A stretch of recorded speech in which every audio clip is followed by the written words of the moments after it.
하나님이 어떤 분인가, 하나님의 속성에 관해서 이제 여러분들하고 좀 나누는 시간을 갖도록 할게요. 자, 하나님, 우리가 믿는 하나님이시죠. 유일하신 하나님이시죠. 삼위일체의 하나님이시죠. 근데 하나님은 어떤 분이실까요? 이제 이게 진리죠. 하나님을 우리가 알아가는 것이 진리를 알게 되는 것이죠. 뭐 세상에는 여러 가지 신론들이 있어요. 그래서 뭐 다신론도 있죠. 신이 여러 명이다. 그죠? 그리고 또 범신론도 있죠. 그래서 모든 만물에 신들이 깃들여 있다. 이렇게 믿는 사람도 있고, 또 그 다신론 중에는 좋은 신도 있고 나쁜 신도 있다. 또 이제 뭐 군주신론이라 해서 제일 높은 신이 있고 좀 낮은 신이 있다. 이렇게 말을 하죠. 그거는 이제 사람들의 생각이에요. 사람들의 생각이고, 이제 우리는 이제 진리의 말씀을 알게 됐죠. 세상은 이게 도대체 어떤 세상일까? 이 세상을 만드신 신은 어떤 분일까? 그분이 이제 하나님이라는 걸 우리가 알았죠. 그러면 이 하나님은 또 어떤 분이실까? 이것을 우리가 이제 배우는 거예요. 자, 하나님의 존재는 인간의 이성의 논리에 의해 이해되거나 증명될 수가 없어요. 왜 그러냐면 우리와 존재 자체가 다르시고 초월적인 존재이시기 때문에 유한한 우리의 이성과 판단으로 하나님을 이해할 수가 없는 거예요. 뭐 비근한 예로 우리의 인간적인 사고로 삼위일체 하나님은 이해할 수가 없는 거예요. 셋인데 어떻게 하나야? 그죠? 이것을 이해할 수가 없는 거예요.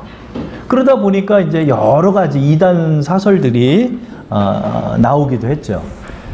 이게 하나님은 인간의 이성으로 이해할 수 있는 분이 아니라 키에르케고르는 이렇게 말했죠. 하나님은 인식의 대상이 아니라 신앙의 대상이다. 우리는 하나님을 이해하기 때문에 믿는 것이 아니라 믿기 때문에 이해하는 것이다. 그렇죠? 먼저 믿고 나는 거예요. 우리가 하나님은 모르는데요. 우리가 이제 하나님을 믿게 된 거죠. 그죠? 하나님을 믿게 되고 하나님을 믿다 보니까 하나님 조금씩 이해가 되는 거예요. 하나님은 우리가 더듬어서 찾아서 이해할 수 있는 존재가 아니에요.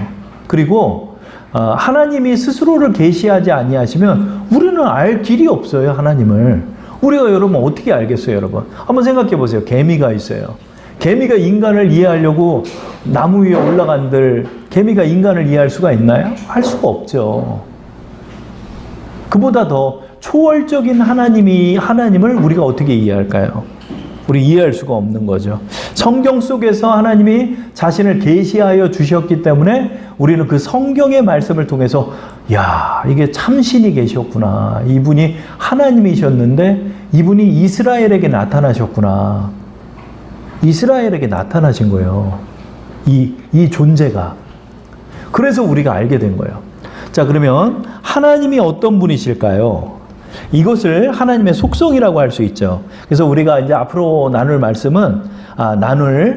내용은 하나님의 속성에 관해서 나누는데, 하나님께서 자신 안에 가진 속성을 절대적인 속성이라고 그러고, 우리 피조물과의 관계에서 볼 수 있는 것을 상대적 속성이라고 하고, 또 윤리적인 측면에서 생각하는 도덕적 속성, 이 세 가지를 우리가 생각하면서 하나님이 어떤 분이신지를 우리가 한번 알아보고 배워보는 시간을 가질게요. 먼저 첫 번째로 절대적 속성. 하나님은 어떤 분이신가? 이 절대적 속성을 초월적 속성이라고도 표현을 해요. 이것은 하나님의 내적인 존재 자체가 가진 속성을 말하는 거예요. 자, 하나님의 절대적 속성에서 첫 번째 특징은 하나님은 영성이다. spirituality라고 표현하죠. 이것은 하나님은 육체가 아니라 영이다. 하나님은 영으로 계신 분이에요. 그죠? 요한복음 4장 24절 보면 하나님은 영이시니 예배하는 자가 영과 진리로 예배할지니라. 그죠? 하나님은 영이세요. 우리는 육신을 가졌고, 그러다 보니까 육신을 가진 자가 영을 가진 분을 이해할 수가 없고, 그죠? 단지 보이지 않기 때문에 이해할 수 없는 것이 아니라 하나님의 절대적 속성이 우리의 차원을 뛰어넘는 초월적 존재이시란 거예요. 그러니까 존재 방식이 달라요. 존재가, 하나님의 존재가 우리의 유한한 존재와 완전히 다른 무한하신 하나님이시라는 거죠. 그래서 먼저 첫 번째로 하나님은 하나님의 영성이 바로 하나님의 속성이라는 거죠. 이것은 하나님은 물질이 아니다. 하나님은 이 세상의 물질성을 초월한 분이다. 하나님은 물질계에 속하는 유한한 자가 아니라 무한자이다. 이 무한자를 유한한 물질 안에 가두는 것은 용납될 수 없는 하나님에 대한 모독이다. 그러므로 나무나 돌이나 쇠를 조각하여 우상을 만들어 놓고 그것이 하나님이라고 예배하는 우상 숭배는 근본적으로 하나님이 어떤 분인지를 알지 못하기 때문에 빚어진 어리석은 행동이라 할 수 있다. 그러니까 여러분, 이단이요, 어디서 나오냐면 무지에서 나온 거예요. 이단이 무지에서 나온 거예요. 잘 몰라. 자신들은 이제 그것을 자신들의 방식으로 막 이렇게 막 성경을 오도하고 해석하고 갖다 붙이고 오역하고 심지어는 위조하고 이렇게 해가지고 이것을 믿는 거예요. 이렇게 얘기를 나눠보면요, 이렇게 뭘 몰라 이렇게 얘기를 나눠보면, 이단들하고 얘기를 나눠보면 모르는 거예요. 너무 몰라. 하나님도 우리가 하나님을 알아가야 돼요. 하나님을 배워가고 하나님을 알아가야 된다. 이제 우상숭배가 왜 하나님의 모독이냐? 하나님을 담을 수가 없는 거예요. 하나님을 정의할 수가 없어요.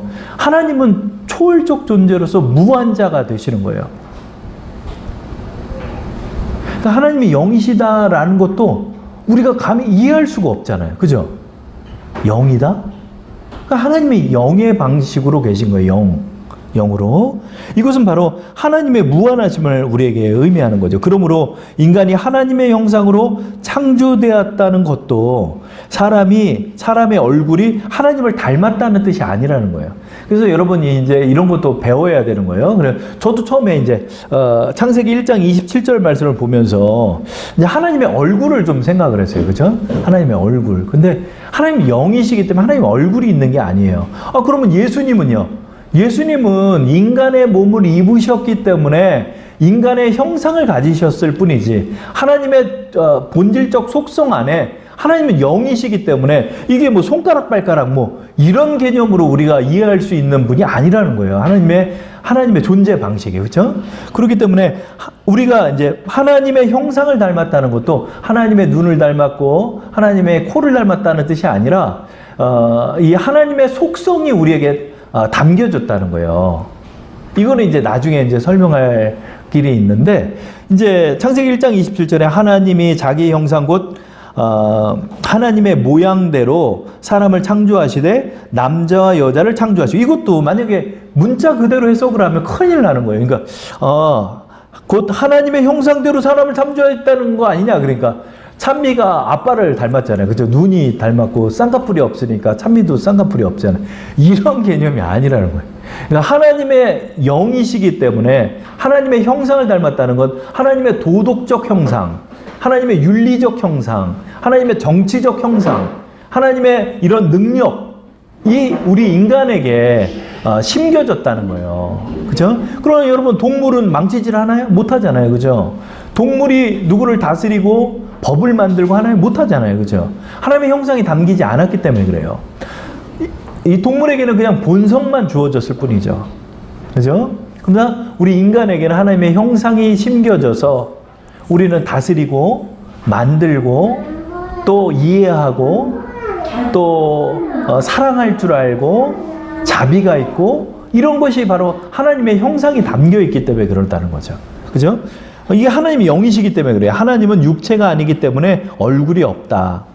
성서에서 하나님을 묘사할 때 마치 하나님이 인간과 비슷한 육체를 가진 것처럼 묘사하는 것은 인간의 이해를 위해 사용된 것이다. 그러니까 구약의 말씀 속에 뭐 하나님의 등을 봤다든가, 또 이제 하나님의 걸어가시는 모습을 봤다든가, 또 하나님께서 아브라함에게 나그네의 모습으로 나타나셨다든가, 또 하나님이 이 땅에 내려오셔가지고 예언자들에게 나타나셨던 모습들, 이런 것들은 인간의 이해를 돕기 위해서 인간이 이해할 수 있는 모습으로 그 모습을 나타내 주신 것이지, 하나님이 손발이 있어가지고 걸어 다니고 이런 개념으로 우리가 이해해서는 안 된다는 거죠.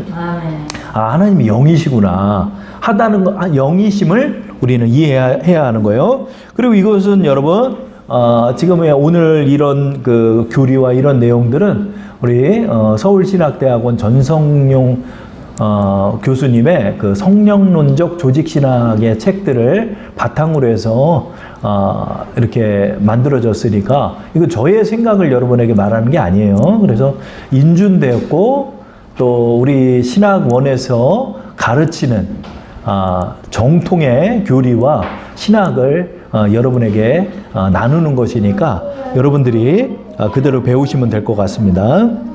그래서 성서에서 하나님을 묘사할 때 인간의 이해를 돕기 위해 사용된 거다. 천사들도 이래요. 빛나는 옷을 입은 사람이 나타났다고 표현할 때가 있어요. 그죠? 그러면 천사가 사람이냐는 얘기예요. 그게 아니라는 거죠.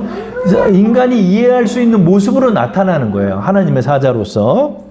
하나님의 나라도 이것도 이제 여러분 잘 이해해야 돼요. 하나님의 나라도 물질로 된 어떤 특정한 지역이나 공간을 의미하는 것이 아니고 영적인 차원에서 말할 수 있는 하나님의 통치와 주권을 의미하는 개념이다. 요한계시록에 묘사된 하나님의 나라도 길은 황금길, 문은 진주문으로 되어 있는데 그것이 물질이라고 생각해서는 안 된다. 하나님은 물질을 초월한 분이시기 때문에 천국은 이런 물질과는 다른 차원의 세계임을 분명히 해야 한다. 이렇게 말하고 있죠. 그러니까 그 이슬람이나 이런 쪽에서는 선전을 이렇게 한대요. 너희가 알라를 위하여 이렇게 나가면은 천국에서 배불리 먹고 이쁜 여자랑 행복하게 살 수 있다. 이렇게 홍보를 한대요.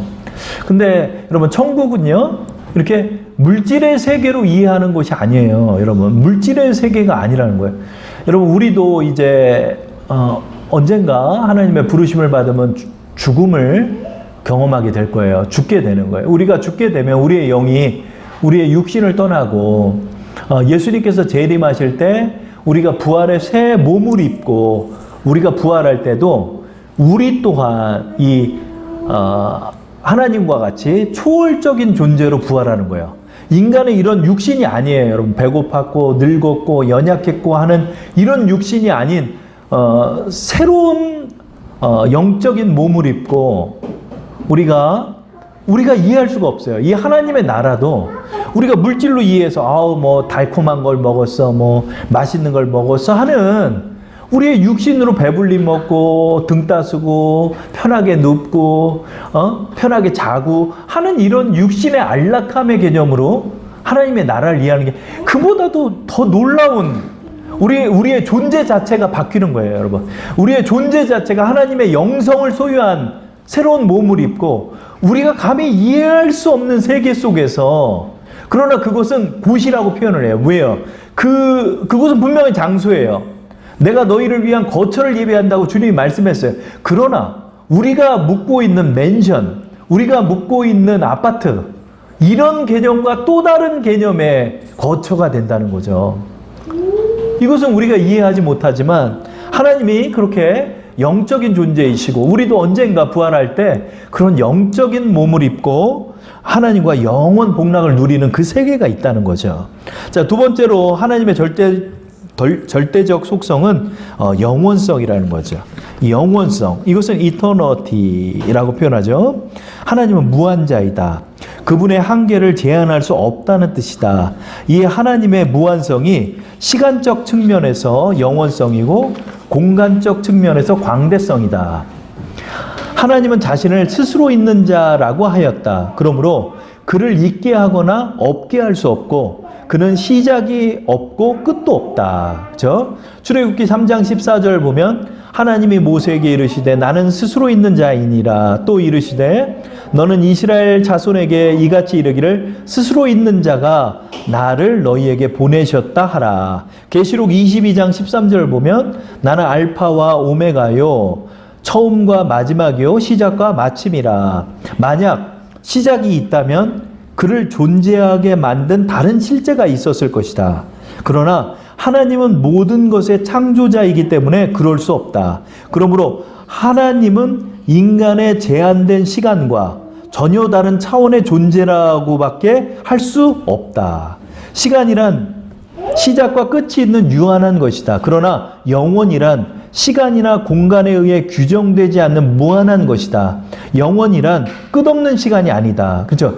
저도 이제 영원의 개념을 모르니까 영원은 끝없는 시간이라고만 생각을 했어요. 근데 그런 차원이 아니라는 거예요.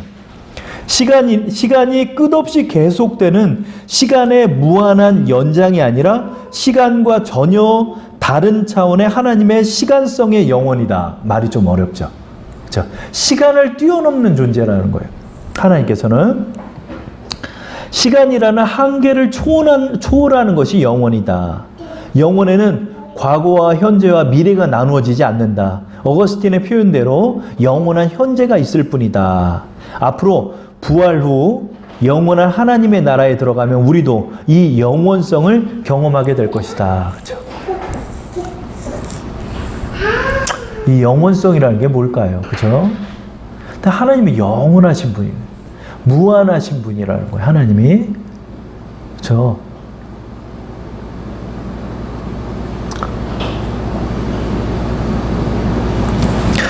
세 번째로 하나님의 속성은 이 광대성이죠. 광대하신 하나님이죠. immensity,라고 표현하죠. 하나님의 무한성의 시간적 측면이 영원성이라면 하나님의 무한성의 공간적 측면이 광대성이라 할 수 있다. 하나님의 존재는 어떤 특정한 장소에 제한될 수 없다. 그렇죠? 역대하 6장 18절 보면 하나님이 참으로 사람과 함께 땅에 계시리이까 보소서 하늘과 하늘이라도 주를 용납하지 못하겠거든 하물며 내가 건축한 이 성전이오리까. 그렇죠?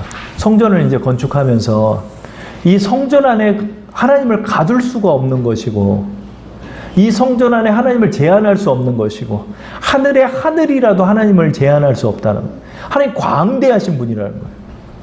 이게 여러분 우리가 생각하는 크기, 우리가 생각하는 무한한 시간의 개념으로 하나님의 영원성과 광대성을 표현할 수가 없죠. 그게 뛰어넘는 거예요, 여러분.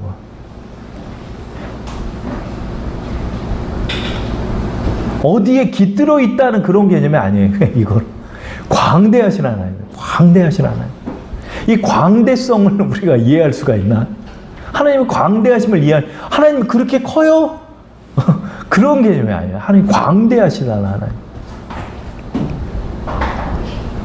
만약 특정한 장소에 하나님을 제한할 수 있다면 하나님의 존재는 공간적으로 유한하게 된다. 그는 공간적으로 우리의 생각을 넘어서는 다른 차원의 존재이며 초월적 존재이다. 하나님이 이런 분이라는 거예요. 여러분.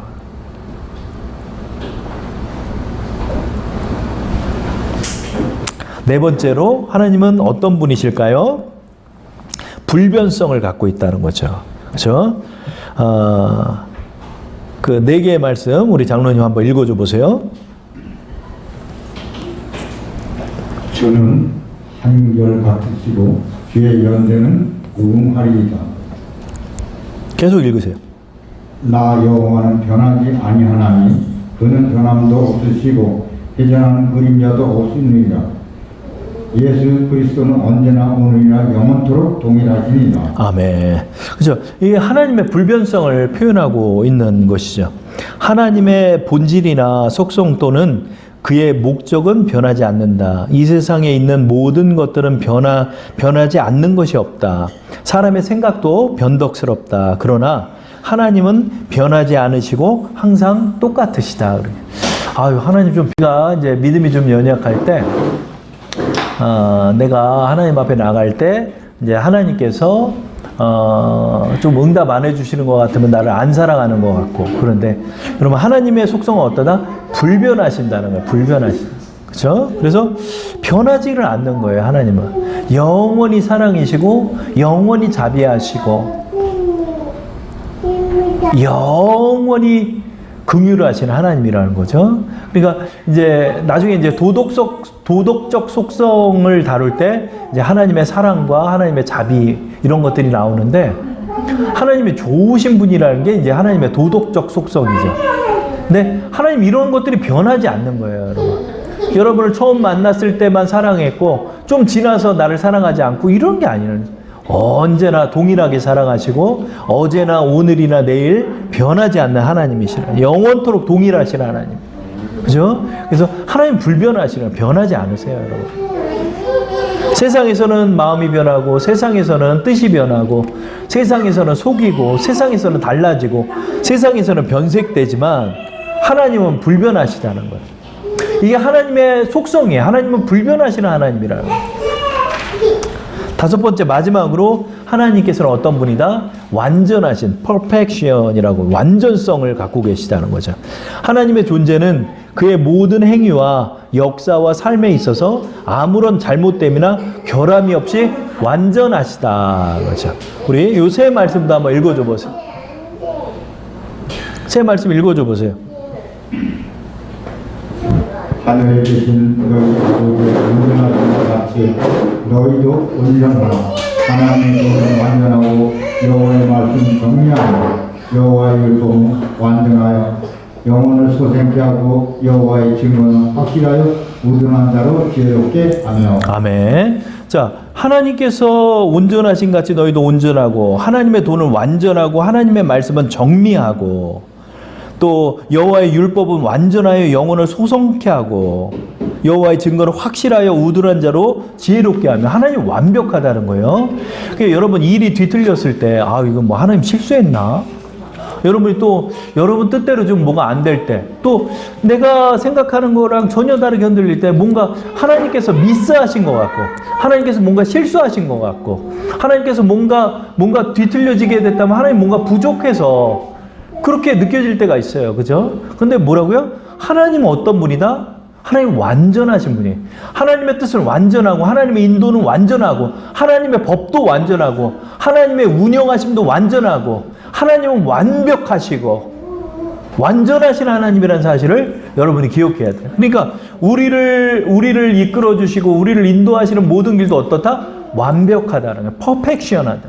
하나님은 완전하시다는 거예요. 그렇죠? 그래서 여러분들이 이것을 이해하면서 하나님 완전하시구나. 나를 인도하시는 것도 완전하시구나. 내가 어이없는 사고를 당하고 내가 이해할 수 없는 일들이 되고 일이 뒤틀려지고 할 때도 여러분 이러한 모든 것 속에 하나님의 완전하심 속에 섭리가 있음을 우리가 신뢰해야 되는 거예요. 그래, 하나님은 이런 분이시지. 하나님 완전하신 하나님이지. 이걸 여러분들이 이해하면서 나가요. 그럴 때마다 하나님께서 우리를 완전하게 인도하심을 우리가 깨닫게 되는 거죠. 그래서 여러분들이 이 내용들을 잘 읽어보면서 하나님 이런 분이구나. 내가 믿는 하나님이 얼마나 더 높으신 분인지, 내가 생각하는 하나님이 얼마나 광대하신 분인지 여러분들이 이런 것들을 이해하고 배우면 하나님이 더 신뢰가 가는 거예요. 그렇죠? 그래서 여러분들이 이러한 사실들을 기억하면서 하나님은 완전하시다. 하나님은 광대하시다. 내 사실을 모를 리가 없다.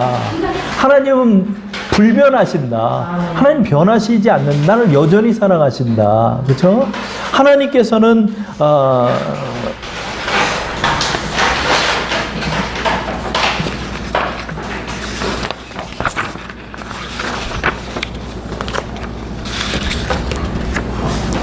영원하시다. 또 하나님께서는 영성이시다. 아멘. 이런 것들을 우리가 이해하면서 하나님께서 그런 초월적인 분이심에도 이 낮고 낮은 곳까지도 우리 인간을 위하여 인간의 몸을 입고 오신 분이 이런 무한자가, 이런 무한하신 하나님께서 우리 인간을 얼마나 사랑하셨는지 이 유한한 존재가 되셨다는 거예요, 여러분. 이거는 감히 상상할 수가 없는 거죠, 여러분. 그렇죠? 하나님이 그렇기 때문에 하나님 겸손하신 거예요. 하나님 이런 분이라는 거예요. 그렇죠? 여러분들이 이 하나님의 속성을 기억하면서 하나님을 신뢰하고 하나님을 의지하고 또 하나님의 섭리를 신뢰하고 하나님의 인도하심을 여러분이 의탁하고 그렇게 나가면서 하나님을 더욱더 알아가는 우리 여러분들이 바랍니다. 오늘은 이제 두 번째로 하나님의 상대적 속성에 관해서 우리 한번 나누는 시간을 갖도록 하겠습니다. 절대적 속성이죠. 지난주에 나눴던 절대적 속성이 하나님의 초월성을 나타내는 속성이었다 하면, 상대적 속성은 하나님이 이 세계 안에서 가지는 속성, 하나님의 내재성 또는 피조물과의, 그러니까 우리와의 관계성이라고 할 수 있다. 자, 우리와의 관계 속에서 하나님은 어떤 분이신가? 이것이 바로 상대적 속성이죠. 첫 번째로 하나님은 편재하시는 하나님이시다. 이것을 이제 무소부재하시다. 그래서 omnipresence라는 단어로 사용하고 있죠. 그래서 바로 하나님은 이 세계 안에 어디에나 계시지 않는 곳이 없다는 뜻이 바로 하나님의 편재성을 말씀하고 있는 것이죠. 내가 주의 신을 떠나 어디로 가며 주의 앞에서 어디로 피하리이까? 내가 하늘에 올라갈지라도 거기 계시며 음부에 내 자리를 펼지라도 거기 계시니이다. 시편 139편 7절 8절에 하나님의 편재성을 이 시편의 기자가 표현하고 있죠. 예레미야 23장 23절 24절을 보면 여호와의 말씀이니라 나는 가까운 데에 있는 하나님이요 먼 데에 있는 하나님은 아니냐. 여호와의 말씀이니라 사람이 내게 보이지 아니하려고 누가 자신을 은밀한 곳에 숨길 수 있겠느냐. 여호와가 말하노라 나는 천지에 충만하지 아니하냐. 이렇게 예레미야 선지자에게 하나님은 말씀했죠. 하나님은 어디에나 계시다는 거예요. 하나님은 안 계신 곳이 없다는 거예요. 그죠? 하나님의 광대성이, 우리 하나님의 절대적 속성 중에 하나님의 광대성이 있다고 그랬죠. 하나님의 광대성이 이 세계를 초월하는 하나님의 속성을 가르치는 개념이라고 한다면, 하나님의 편재성은 이 세계와 관계성 내지는 이 세계 안에 내주하시는 하나님의 속성이라 할 수 있다. 그러니까 하나님의 편재성이 바로 하나님이 나와 함께 하신다는 의미죠. 그죠? 하나님께서는 어디에나 계시기 때문에 내가 사망의 음침한 곳을 다닐지라도 해를 두려워하지 않을 것은 주께서 나와 함께 하심이라. 내가 사망의 골짜기로 내려간다 할지라도 하나님은 거기도 계시고, 내가 좋은 곳에 있다 할지라도 그곳에도 계시고, 하나님이 내가 어두운 탄광 속에 갇혔을지라도 거기도 계시고, 요나와 같이 물고기의 뱃속에 있을지라도 그 물고기 뱃속에도 하나님은 나와 함께 하시고, 내가 어느 곳에 끌려가 있다 할지라도 하나님 거기에 계시다는, 내가 무인도에 있다 할지라도 하나님 거기도 계시다는. 그래서 하나님의 내주하심을 바로 이 하나님의 편재성을 통해서 우리가 알 수 있는 거죠. 하나님은 우리와 이렇게 함께 하신다는 거죠. 그 다음에 두 번째로 하나님의 전능성이죠. omnipotence라고 표현하죠. 하나님의 전능성. 이것은 뭐죠? 하나님은 무엇이나 할 수 있는 능력을 가지고 있다는 뜻이다. 하나님은 전능하신 하나님이라는 거죠. 그죠? 전능하신 하나님. 예수께서 저희를 보시며 가라사대 사람으로는 할 수 없으되 하나님으로서는 다 할 수 있느니라. 마태복음 19장 26절 말씀이죠. 예수님께서 말했죠. 사람은 할 수 없어도 하나님은 할 수 없는 것이 없다. 못하는 것이 없다. 하나님은 무엇이든지 행할 수 있는 능력이 많으시는 하나님이시다. 이게 바로 하나님의 전능성을 말씀하고 있는 거죠. 하나님 전능하신 거예요. 하나님 손이 짧아서 이루어주지 않는 게 아니에요. 하나님이 내 기도 응답 못하는 거 보니까 이거는 못해주시나 보다. 아니죠. 하나님의 섭리 아래서 하나님이 운영하시는 거죠. 근데 하나님은 전능하신 하나님의 속성을 갖고 있다. 그러니까 무엇이든 할 수 있는 하나님임을 우리가 알아야 된다는. 하나님 손이 짧은 게 아니에요. 하나님이 깜빡 졸다가 그러면 실수한 게 아니에요. 내 일이 그르쳤어요. 내 일이 어려워졌어요. 하나님의 능력이 없어서 그렇게 된 게 아니에요. 하나님 전능하신. 우리가 하나님의 속성을 알아야 돼. 하나님 전능하신 분이다. 하나님 전능하신 분이다. 그런데 이게 안 됐다? 거기에는 하나님의 뜻이 있다는 거죠. 하나님이 손이 짧아서 능력이 부족하니까 말로 때운 것도 아니고, 하나님께서 사실은 못하는데 하는 척한 것도 아니고, 하나님은 무엇이든 할 수 있는 전능하신 하나님입니다. 그렇죠? 하나님의 전능성 때문에 우리가 포기하지 않고 기도하는 거예요. 하나님, 지금이라도 우리 오빠가 죽은 지 나흘이 되었지만은 지금이라도 주님이 살릴 수 있음을 내가 믿습니다. 그죠? 나사로와 나오라 하였을 때 죽은 시체가 썩었던 그 나사로 오빠가 베옷을 동인 채로 나왔죠. 그럼 우리가 이것을 믿어야 돼. 하나님 전능하시다. 그죠? 하나님 전능하시다. 예레미야 32장 17절에 슬프도소이다. 주 여호와여 주께서 큰 능력과 펴신 팔로 천지를 지으셨사오니 주에게는 할 수 없는 일이 없으시니이다. 아멘.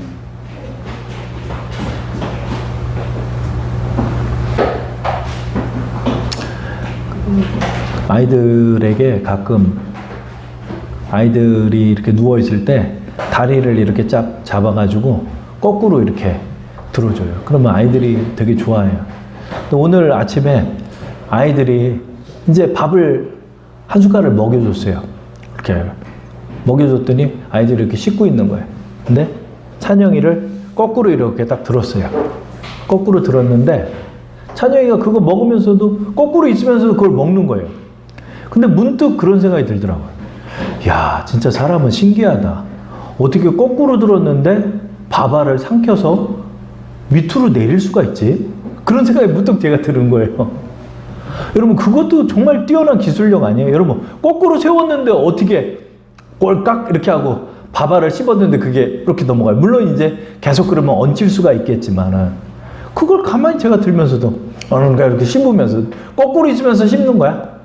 씹어가지고 탁 생기는 거야. 어떻게 거꾸로 들었는데 그게 이렇게 식도를 타고 올라가서 위로 어떻게 들어갈까? 그것도 어떤 기능이 있기 때문에 가능한 것 같아요. 그죠? 하나님이 이게 전능하시구나. 우리 여러분 이 작은 거 하나하나가 여러분, 그죠? 작은 거 하나. 이렇게 살로밖에 안 돼 있는데 딱딱한 손톱이 빠지는데 어떻게 손톱이 생겨나지? 그 신기하지 않아요, 여러분? 이렇게 여러분 난 살밖에 없잖아요, 이렇게. 근데 손톱이 빠졌어. 근데 어떻게 이렇게 딱딱한 손톱이 또 나지? 어디서 그걸 만들어내지? 신기하지 않아요, 여러분? 내 머리가 빠졌는데, 여러분 이게 눌러보면 두개골이잖아요, 그죠? 근데 두개골이야. 내 이 뇌 속에 머리카락이 들어있는 게 아니잖아요. 근데 머리카락이 빠지는데 어떻게 머리가 다시 나지? 신기하지 않아요, 여러분? 여러분 이 머리카락을 이렇게 보세요. 이게 얼마나 얇아요. 이 머리카락이 어떻게 또 나지? 여러분 이거 우리가 감히 하나님의 지혜와 능력을 가늠할 수가 없는 거예요. 여러분 이 사실은요, 하나님의 최고의 완성품은 인간이래요. 여러분 제가 1m 70 정도밖에 안 되지만 제 속에 있는 이 혈관의 길이가요, 지구를 몇 바퀴를 돌 수 있는 혈관이 내 속에 있대요. 그러니까 여러분 얼마나 미세하게 이 사람이 창조됐어요. 그죠? 하나님 놀라우신 분이라는 거죠. 하나님은 그가 원하시는 대로 이 세계를 창조하셨으며 지금도 이 세계를 다스리시고 계시는 주권자이다. 사탄이나 악마가 그 어떤 존재라 할지라도 하나님을 능가하거나 하나님을 지배할 수 없다. 하나님이 그래서 참신이며 하나님이시고 하늘의 하나님이시라는 거죠. 주권자 되신다는 거죠. 하나님은 모든 것을 할 수 있으나 그러나 하나님 못하는 게 있어요. 그게 뭐냐면 하나님은 참이시기 때문에 하나님께서는 죄를 지을 수는 없는 거예요. 또 하나님은 거짓말을 할 수 없어요. 그래서 하나님이 우리와 하시는 언약을 절대로 깨지 않으세요. 하나님의 말씀하시는 언약은 반드시 지키는 분이에요. 왜? 하나님은 성결하신 하나님이기 때문에, 하나님은 거룩하신 하나님이기 때문에 그의 공의성을 범하지 아니하시고 하나님께서는 그 모든 전능하심을 이루시는 거죠. 이게 바로 하나님의 전능성이라는 거예요. 그 다음에 세 번째로는 바로 전지하신 하나님이다. omniscience라고 표현하죠. 모든 것을 안다는 거죠. 하나님이 모든 것을 안다는 것은 지적인 측면에서 하나님은 모든 것을 할 수 있다는 의미이다. 그러니까 지적인 의미에서의 전능성이 전지하심이죠.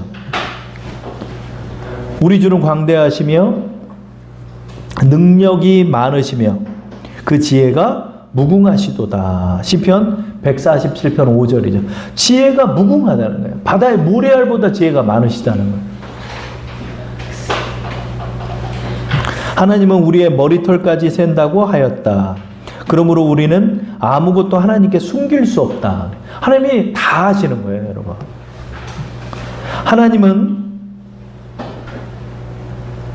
우리는 그래서 하나님을 속일 수 없으며 하나님은 아무에게도 속지 않으신다. 따라서 우리는 하나님 앞에서 정직해야 한다. 그는 실행되는 모든 행동이나 발생되는 모든 말을 알 뿐만 아니라 마음속의 모든 생각이나 동기 및 탐닉하였던 감정까지도 알고 계시다는. 그러니까 하나님 모든 걸 알아요. 하나님 모든 걸 아셔요. 하나님 모든 걸 아셔요. 우리는 모든 걸 모르지만 하나님 모든 걸 아세요. 그래서 하나님 심판이 무서운 거예요. 왜 그러냐면 마음의 의도까지도 전부 다 증거가 되니까.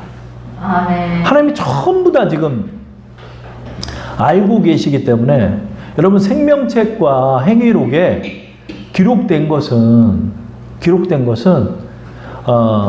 이은석이 몇 시에 일어나서 밥을 먹고 몇 시에 일어나서 뭘 했다 많이 아닐 거예요. 우리 행동의 의도와 그 행동과 마음속에 담겨있는 죄악과 간악한 계획과 그 감정의 추이까지도 하나님께서 모든 흐름을 알고 계시다는 거예요. 모든 것을 알고 계세요. 그래서 여러분 하나님 심판이 무서운 거예요. 여러분 하나님을 그래서 속일 수 없는 거예요. 그래서 하나님 앞에서 정직해야 돼요. 여러분 우리가 좀 거짓말을 할 수 있어요. 거짓말하면 안 되겠지만 거짓말할 수가 있어요. 연약하니까 나도 모르게. 근데 하나님 앞에 여러분이 기도할 때는 여러분이 하나님 앞에 정직해야 돼요. 하나님이 여러분의 모든 것을 다 아세요.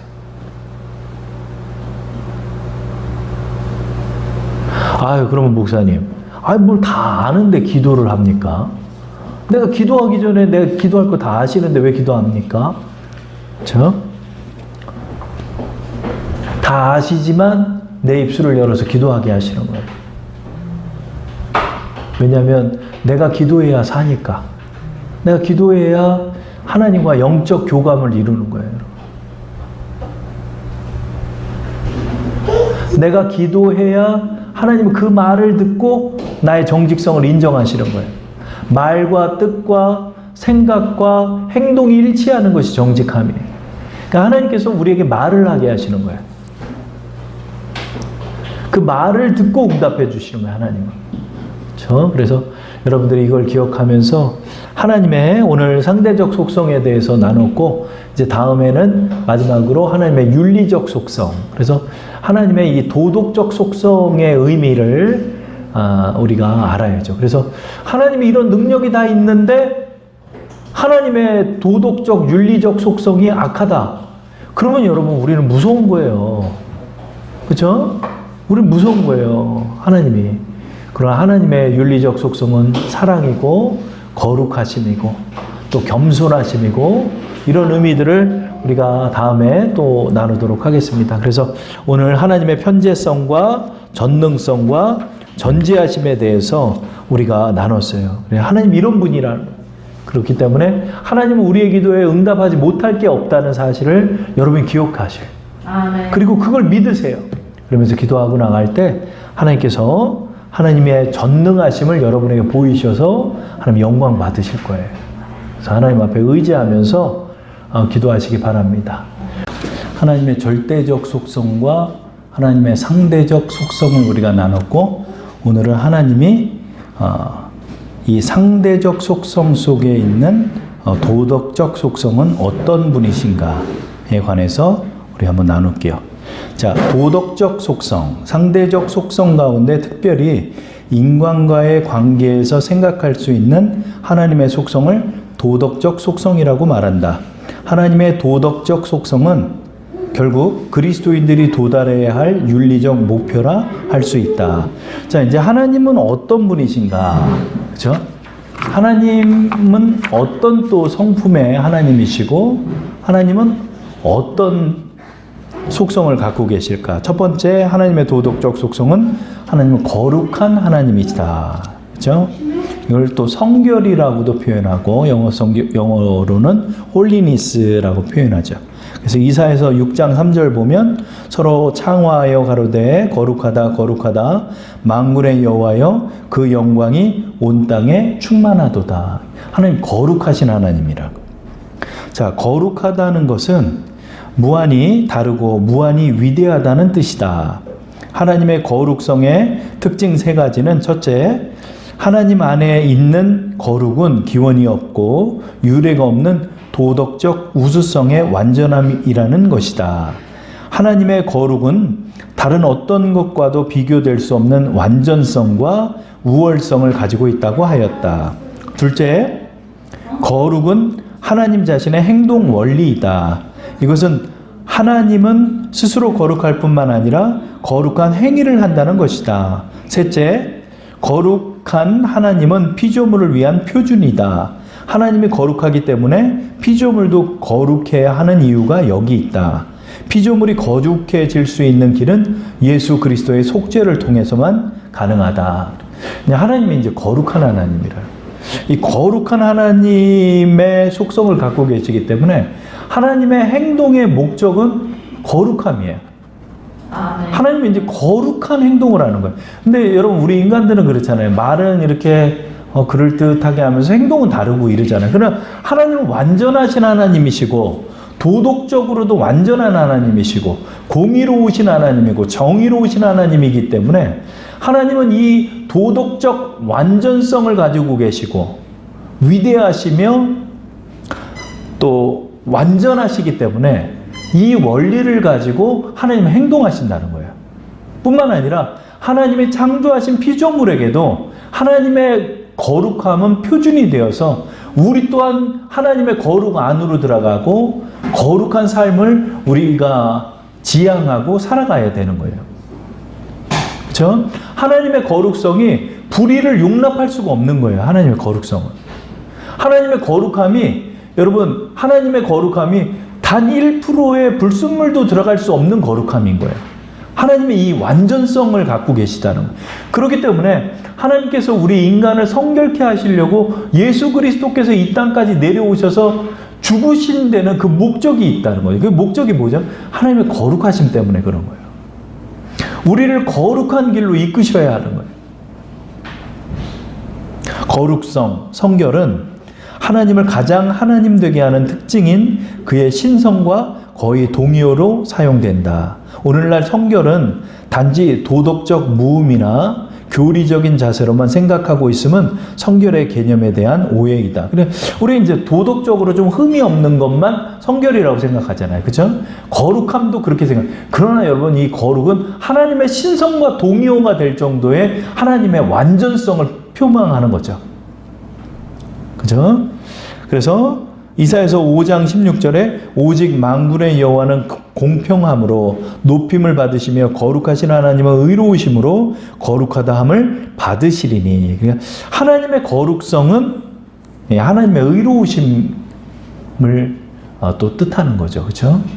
그렇기 때문에 여러분, 하나님은 불의를 용납할 수가 없는 거예요. 하나님은 죄와 함께 할 수가 없어요. 하나님 완전하신 하나님이시기 때문에 불의가 단 하나의 불의도 없으실 뿐더러 죄도 없으시고 또 이 모든 것을 허용할 수가 없는 거예요. 하나님의 완전하심이. 거룩함이란 표현은 하나님이란 말과 같은 의미이다, 이렇게 표현하기도 했고, 요한웨슬레는 성결, 거룩함은 전능하시고 모든 면에서 지혜로우신 하나님의 속성들의 다른 표현이다. 그러니까 이 성결이란 의미는 전능하시다, 모든 면에서 지혜로우시다라는 또 다른 표현이다, 이렇게 말하는 거죠. 하나님은 악이라는 것과는 무한한 거리가 있으신 분이시다. 그는 빛이시다. 그 안에서 어둠은 전혀 없으시다. 하나님은 온전한 정의와 진리의 하나님이시다. 그래요. 하나님 정의의 하나님이시고 진리의 하나님이시고 또 완전하신 하나님이라는 거죠. 그래서 성결과 사랑은 하나님의 속성이라기보다는 본질이라 할 수 있다. 그래서 하나님이 여러분 이 거룩한 하나님이니까 이것이 얼마나 감사합니까? 그러나 여러분 사단 마귀는 또 귀신들은 이 본성이 악한 거예요. 더럽고 악해요. 그래서 지옥에 갔다 온 사람들이 다 얘기를 하는 거예요. 그 악랄한 증오심을 갖고 있대요. 그들은 오로지 증오와 악만이 가득한 자예요. 단 하나의 사랑도 없고 자비도 없는 존재가 악신들이죠. 그러나 하나님은 어떤 분이죠? 하나님이 거룩하시며 사랑의 하나님이시다라는 거예요. 하나님의 완전성은 성결과 사랑으로 요약될 수 있다. 그러니까 하나님은 어떤 하나님이죠? 두 가지로만 생각한다면 하나님은 사랑의 하나님, 하나님은 성결의 하나님, 거룩하신 하나님이라는 거예요. 성결은 하나님의 본성이라 할 수 있다. 이 본성은 하나님의 의지와 분리시켜 이해할 수 없다. 하나님은 거룩함이 그의 본성이고 거룩함으로 행동하시고 거룩함의 의지를 갖고 계신 것이다. 하나님의 거룩하심은 그 본성이며 의지이고 행동이 일치하는 것이다. 그러므로 하나님께서는 인간을 거룩해 하시기 위해 이 땅에 찾아오신 것이다. 또한 인간을 구원하심도 성결이 하나님의 본성이며 의지이고 행동이기 때문이다. 또한 성결은 하나님께서 우리를 향한 뜻이다. 그렇죠? 다음 장으로 넘겨서 하나님이 거룩하시기 때문에 하나님의 형상을 닮은 우리도 거룩하시기를 원하는 거예요. 그러니까 아담과 하와가 완전한 존재와 완전한 하나님의 의를 소유한 원의를 소유한 존재로서 태어났는데 창조되었는데 그들이 범죄함으로 말미암아 하나님의 거룩함에서 떨어져 나갈 수밖에 없는 거예요. 하나님의 거룩함에서 떨어져 나간 인간은 타락하고 악해지고 죄를 쌓고 그렇게 변하게 된 거죠. 그렇기 때문에 하나님께서는 우리를 거룩해 하시기를 원하는 거예요. 여러분 우리가 이 땅에 사는 목적이 뭘까요? 여러분 이 거룩함이에요. 하나님께서 우리를 이 땅에 있게 하시는 건 뭐죠? 우리로 하여금 성결한 그리스도인이 되기를 원하는 거예요. 여러분 우리가 예수님을 믿음으로 말미암아서 우리가 죄가 많음에도 불구하고 의롭다 칭함을 받았잖아요. 그러나 여러분 이걸로만 하나님 멈추는 게 아니에요. 여러분 만약에 죄가 있는데 예수님이 죄를 져주셨기 때문에 우리를 의롭다 칭하셨어요. 하나님이. 그러나 실제로는 어떻습니까? 실제로는 더럽잖아요. 그러면 여러분 하나님이 거짓말하는 하나님이 되는 거예요. 그렇죠? 그러나 예수의 보혈로 법적으로 우리를 의롭다 칭하여 주신 거죠. 그럼에도 성령을 통하여 예수의 보혈을 통하여 실제로도 우리가 거룩하게 하나님 우리를 인도하시길 원하는 거예요. 실제로 거룩한 거. 예수님의 의를 입어서 예수님의 공로로 인하여 우리가 의롭다 칭함은 받았지만 아직 거룩하지는 않잖아요, 여러분. 세상에 때가 묻어 있잖아요, 그렇죠? 하나님께서 이 모든 걸 실제로 성결한 성도로 우리를 인도하시는 거예요, 여러분. 그 때를 하나하나 씻기시고 세속화되어 있고 정욕된 우리 안에 이 정욕을 십자가에 못 박게 하시고 이것이 바로 하나님의 뜻이라는 거죠. 데살로니가 전서 4장 3절에 하나님의 뜻은 이것이니 너희의 거룩함이라. 거룩함이 없이는 아무도 하나님을 볼 수 없으리라. 히브리서 12장 14절 내가 거룩하니 너희도 거룩하다. 레위기 11장 45절 나는 너희를 거룩하게 하는 여호와인 줄 너희로 알게 함이라. 출애굽기 31장 13절 구약과 신약에 걸쳐서 계속해서 하나님께서는 너희는 거룩해야 한다. 이 거룩한 것이 여러분 도덕적 무음이 아니에요. 실제적 성결을 의미하는 거예요. 근데 여러분 실제적 성결이 이루어지나요? 금욕으로 이루어지나요? 아니죠. 성령의 능력으로 말미암아 여러분이 실제로 성결한 사람이 돼가는 거예요. 정욕적이던 사람이 그 정욕의 죄악들이 십자가에 못 박혀 씻겨지고, 죄악에 물든 사람들이 그 죄에 물들어 있는 모든 것들에서 성결함을 정말로 잊게 되는 거예요. 그러나 여러분, 우리가 완전함에 도달하지는 못하잖아요.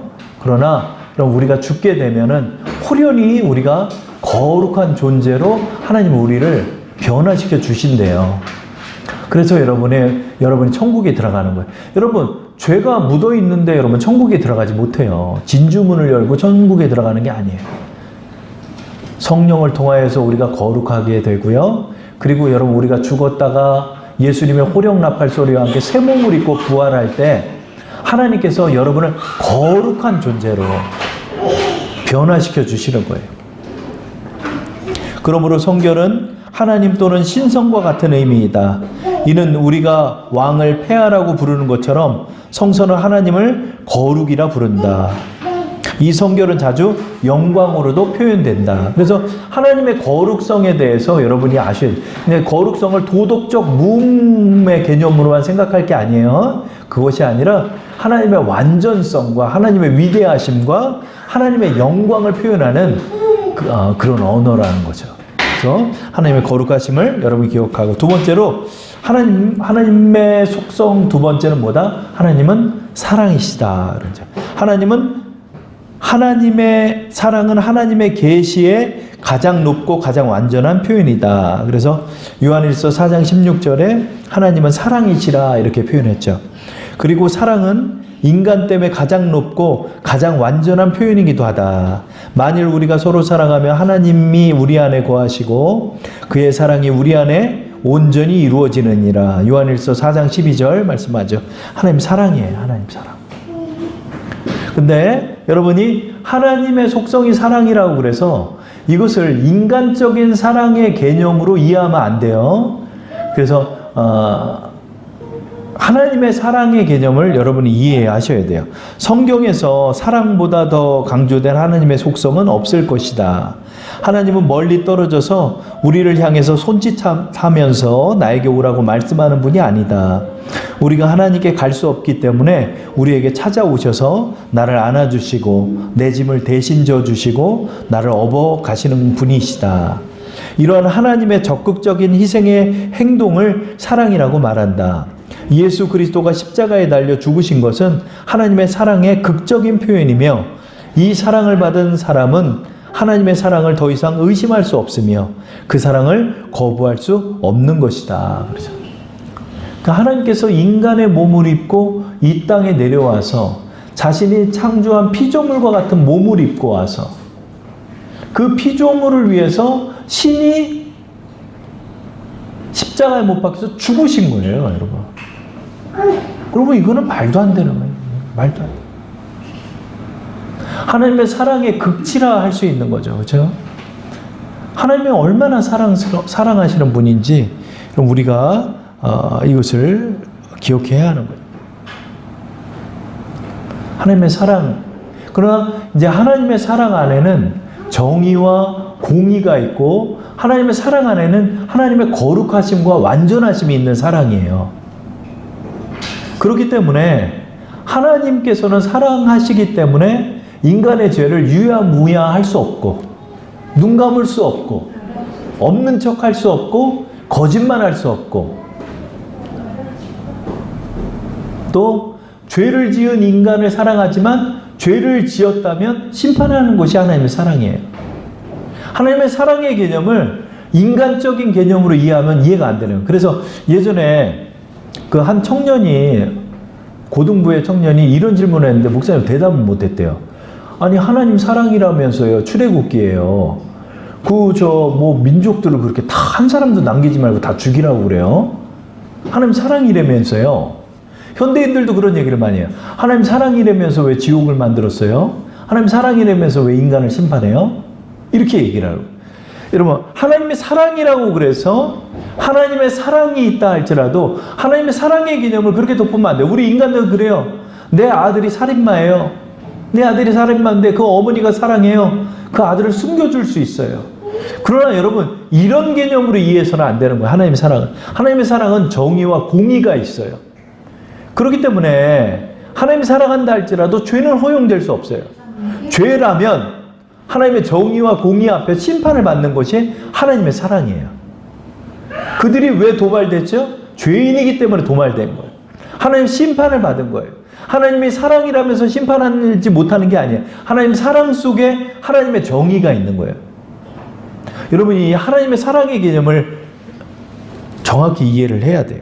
세 번째, 하나님의 속성은 정의다 이렇게 말하죠. 하나님의 사랑은 맹목적이고 무질서한 것이 아니다. 하나님은 우리에게 질서와 법을 따르기를 요구한다. 하나님 자신이 질서의 하나님이다. 그러므로 사랑하되 무질서하지 않은 사랑이 의라고 할 수 있다. 하나님의 의란 하나님과 인간의 올바른 관계를 할 수 있다. 하나님은 인간의 창조자요, 인간은 그의 피조물이다. 폴 틸리히는 하나님은 사랑과 정의를 내포하고 사랑과 정의는 그 존재 자체에 기반을 두는 것이며 정의는 사랑에 내재하는 것이라 하였다. 그럼 정의가 사랑 속에 들어가 있는 거예요. 그렇기 때문에 여러분, 하나님은 정의를 구현하는 게 하나님의 사랑이에요. 정의를 구현하기 위해선 악을 허용하지 않아요. 불법을 허용하지 않아요. 죄를 하나님은 멸하시는 거예요. 그게 하나님 사랑 안에 내재되어 있는 거예요. 여러분, 우리는 그걸 기억해야 돼요. 그래서 하나님께서는 합법적으로 우리를 구원하시기 위하여 예수님께서 우리의 죄를 대속하신 거예요. 예수님께서 이 땅에 내려와서 십자가에 못 박혀 대신 죽은 것이 하나님의 정의성에 부합하기 위해서 그런 거예요. 우리 같으면 그러겠죠. 야야야, 선악과 안 먹은 걸로 하자. 선악과 안 먹은 걸로 하자. 아, 그냥 죄 내가 눈 감을게. 그냥 나 모른 척 할게. 너니까 내가 넌 봐줄게. 아니, 하나님은 그럴 수가 없어요. 그래서 사단마귀는 욥기서나 이런 말씀을 보면 계속해서 하나님 옆에서 참소해요. 참소. 하나님 완전하시다며요. 하나님 완전하시다면서 하나님 이 인간은 왜 용서하시려고 그러세요? 그 옆에 붙어가지고 계속 사단마귀가 그래요. 하나님 완전하시기 때문에 그들의 참소 속에서도 하나님의 완전성을 보이셔야 하는 거예요. 하나님, 욥이요, 하나님께 복을 받아주니까 하나님 찬송하죠. 하나님 복 갖고 가봐요. 욥이 하나님 찬송할 것 같아요? 다 하나님 돈 주고 복 줘서 하나님 앞에 그렇게 찬송하는 척 하는 거죠. 옆에서 계속해서 참소하는 거예요. 욥을. 하나님 완전하시기 때문에 그들의 참소도 하나님의 완전성 안에서 하나님 완벽하게 처리해 나가셔야 한다는 거죠. 그죠? 이것이 바로 하나님의 정의죠. 그래서 하나님의 사랑을 인간의 사랑의 개념으로 여러분 이해해서는 안 되는 거예요. 지옥이 왜 있냐고요? 지옥은요, 사단 마귀의 형벌의 장소였는데 인간이 굳이 사단 마귀를 따라 죄를 지었기 때문에 동일하게 멸망과 심판을 받을 수밖에 없게 되는 거죠. 이것이 바로 하나님의 정의라는 거예요. 네 번째로 하나님의 마지막 속성으로는 바로 겸손이라 할 수 있죠. 하나님의 신이신데 겸손이다? 하나님의 속성 안에 겸손이 있다? 그렇죠? 하나님은 본래 겸손하시다. 하나님의 천지창조는 하나님의 겸손으로 가능한 것이었다. 창조자이신 하나님께서 피조물인 인간의 대상이 되는 것이 하나님의 창조이다. 하나님은 인간을 창조하시고 인간과 계약을 맺고 인격적인 관계와 친교를 맺어주신다. 이것 자체가 겸손이라는 거예요. 여러분, 하나님 전능한 신인데요. 하나님께서 피조물을 만드셨어요. 근데 그 피조물의 대상이 되어주시는 거예요. 이것 자체가 겸손이라는 거예요. 이는 하나님께서 스스로가 자신을 제한하시고 낮추시고 겸비하신 것이라 할 수 있다. 하나님은 영원하시고요. 하나님은 완전하시고요. 하나님 전능자인데 하나님의 피조 세계를 창조함으로 그 제한 속으로 하나님 들어오신 거예요. 예수님께서 이렇게 표현하셨죠. 나는 마음이 온유하고 겸손하니 나의 멍에를 메고 내게 배우라 하였으며 그는 겸손하여 낙이 곧 멍에 매는 짐승의 새끼를 탔도다. 이렇게 말씀하고 있죠. 예수님께서 스스로의 성품을 말씀하시죠. 나는 마음이 온유하고 겸손하다. 하나님 겸손하신 하나님이에요. 이게 조금 처음에는 저도 이해가 안 갔어요. 하나님 전능하신데 겸손할 게 뭐가 있지? 겸손이라는 거는 좀 자기를 낮추는 게 아닌가? 근데 이 겸손도 하나님의 사랑 안에 들어간 것 같더라. 그죠? 하나님의 사랑인 거예요. 그러니까 우리 인간을 사랑하셔서 스스로를 제한하셨고, 스스로를 인간의 시간 속으로 들어오셨고, 하나님의 전능하심 속에서 전능하지 않음 속으로 하나님 들어오셨잖아요. 이것 자체가 여러분 하나님께서 겸손하시다. 예수님의 성육신 또한 겸손의 극치라 할 수 있다. 그는 근본 하나님의 본체시나 하나님과 동등됨을 취할 것으로 여기지 아니하시고 오히려 자기를 비어 종의 형체를 가져 사람과 같이 되었고 사람의 모양으로 나타나셨음에 자기를 낮추시고 죽기까지 복종하셨으니 곧 십자가에 죽으심이라. 빌립보서 2장 6절 8절 말씀이죠. 그러니까 예수님의 성육신 사건은 더 놀라운 사건이에요. 하나님의 천지창조도 하나님의 겸손을 표현한 것인데, 하나님 전능자가 자신이 창조한 인간의 피조물의 뱃속으로 10개월 동안 계시다가 그래서 무지한 상태에 갓난아기로 태어나서 어린아이의 시절을 보내시고 그 피조물 속에서 일하시고 땀 흘리시고 눈물 흘리시고 인간과 함께 하셨고, 더군다나 이 피조물을 없애버려도 될 것을 이 피조물을 위해서 하나님이 전능자가 십자가에 못 박혀서 6시간 동안 피를 흘리고 목숨을 잃으셨다 뿐만 아니라 지옥까지 내려가셔서 3일 동안 계셔서 인간의 권리를 다시 되찾아 오시고 인간을 구원하는 길로 부활하셨다. 이거보다 더 놀라운 겸손은 없는 거예요. 창조자 하나님 자신이신 예수께서 자신을 낮추어서 피조물이 되신 성육신은 하나님의 자기 제한이며 겸손의 극단적 표현이다. 무한자 하나님이 유한자 피조물로 오신 것 자체가 스스로 자신을 제한하신 것이며 강한 자가 약한 자로 오신 것이요 높은 자가 낮은 자로 되신 것이며 부유하신 자가 가난한 자가 되신 것이다. 뿐만 아니라 예수 그리스도께서는 자신의 모든 생명을 포기하면서까지 우리를 위해 십자가에 못 박혀 죽으셨고 음부에까지 내려가셨다. 이것은 완전한 자기 포기요 겸손의 극적인 성취라 할 수 있다. 하나님이 이런 분이라는 거예요.